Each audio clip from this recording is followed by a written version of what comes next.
बंधूंनो, आज खरोखर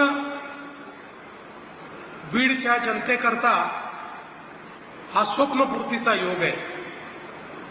अनेक दशकाच्या प्रयत्नानंतर खऱ्या अर्थानं आपल्या स्वप्नातली रेल्वे या सुरू होते आणि मगाशी उल्लेख झाला, केशर काकू क्षीरसागर असतील किंवा आमचे नेते गोपीनाथराव मुंडे साहेब असतील, यांनी या रेल्वेचं स्वप्न केवळ बघितलं नाही, तर मुंडे साहेबांनी या रेल्वेचं स्वप्न प्रत्यक्षात आणण्याकरता एक मोठा संघर्ष देखील केला.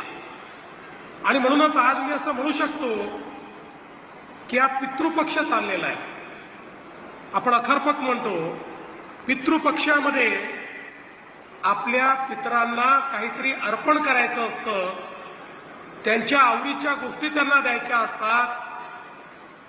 आमच्या मुंडे साहेबांच्या आवडीचा विषय काय होता, तर बीडची रेल्वे होती, ती आज आम्ही त्यांना या ठिकाणी अर्पण करतोय.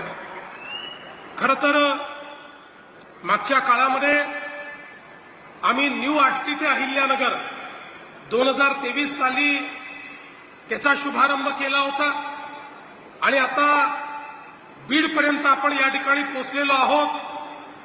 आणि दादांनी आताच सांगितलं की लवकरच विजेचं काम देखील पुढच्या 3-4 महिन्यात आम्ही पूर्ण करू.